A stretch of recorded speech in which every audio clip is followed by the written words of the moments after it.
Hello everyone, this is Erik, the Asian movie enthusiast, and this is my review of The Pirates from 2014 and The Pirates 2, The Last Royal Treasure from 2022, two Korean action comedies. Now, I watched the first movie years ago, but recently watched it again before checking out the sequel. So let's cover the first film here. The Pirates stars Son Ye-jin and Kim Nam-gil. On the eve of the founding of the Joseon Dynasty, a whale swallows the Ming Emperor's seal of state, being brought to Joseon by envoys from China. With a big reward on whoever brings back the royal seal, mountain bandits, led by Kim Nam-gil's character, go out to sea to hunt down the whale. But he soon clashes with a female captain of pirates, played by Son Ye-jin. Unexpected adventure unfolds.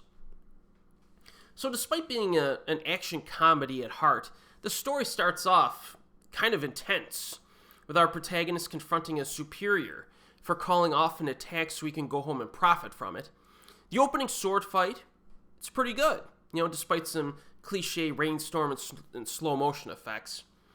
Then we immediately get another fight, this time on a ship with our female lead, and she does not like the ruthless nature of her pirate boss, who murders people in cold blood even after they successfully take a ship under their control.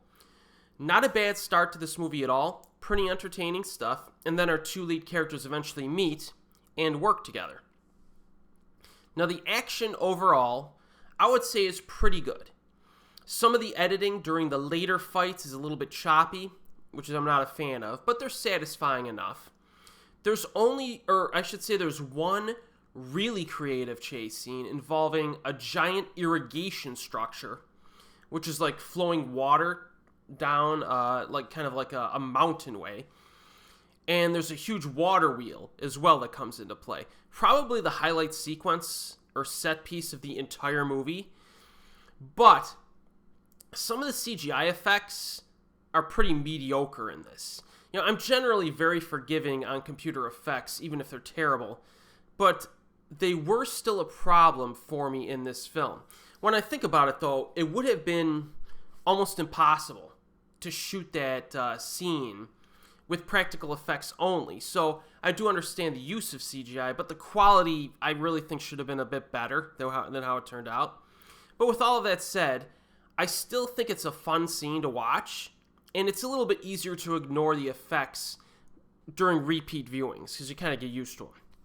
The script writing, story, and comedy are decent enough. There are some good moments peppered in, for sure, and even some of the absurd events are acceptable due to its action comedy genre classification.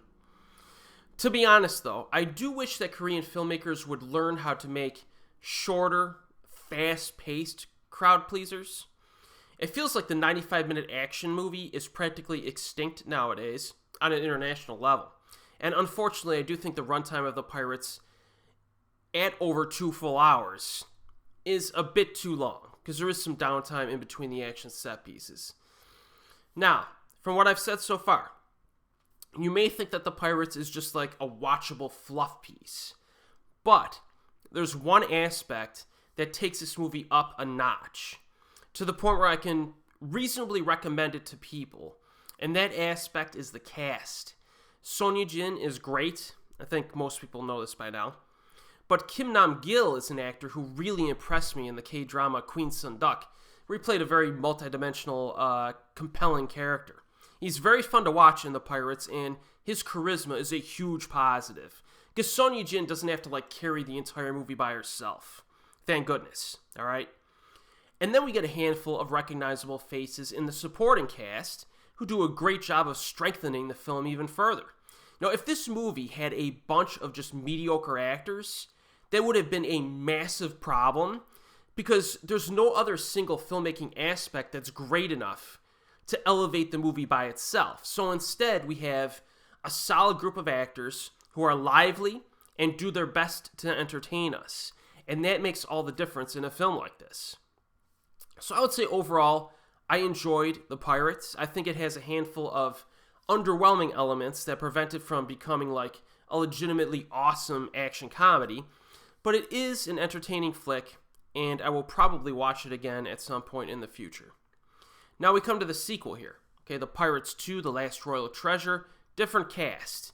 We got Kang Ha-Neul and Hyo-Joo, and this is a sequel kind of in name only.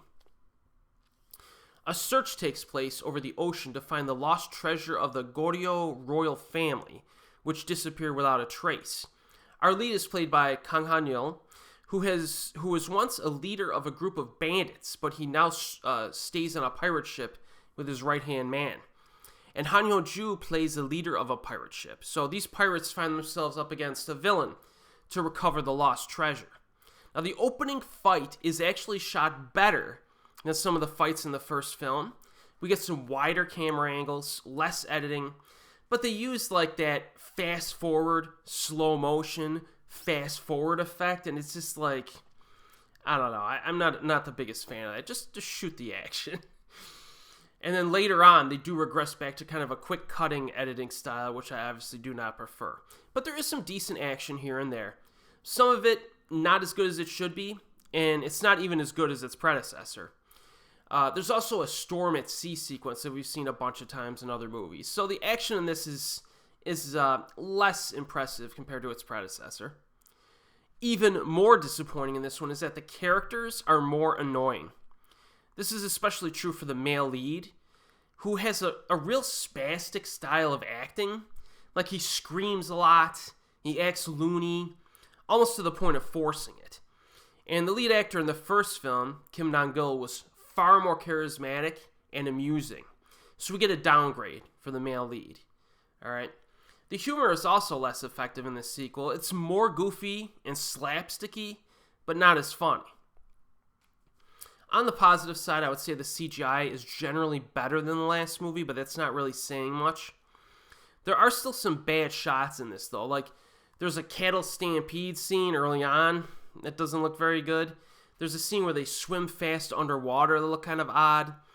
And, above all, the penguins. My goodness, the penguins in this movie. It's like, I don't even know how to describe it. I really don't. They're terrible. Runtime is, of course, over 2 full hours long. We can't make a 95-minute action movie anymore, guys. And you could feel the length even more so this time around. Story's not very good. Underwhelming comedy does get repetitive as well. And so the downtime between the action scenes is even less enjoyable. Middle section of this one is especially soft. Apparently, this was the biggest box office hit in South Korea in 2022 so far, but the movie itself is not very enjoyable. I did not like it. So, in a nutshell, I do recommend the original The Pirates, alright? If you watch that film and enjoy it, I don't know, maybe you check out the sequel out of curiosity, but if you watch the original and you don't like it, don't even bother with the sequel. That's my advice. And as always, we will see you next time.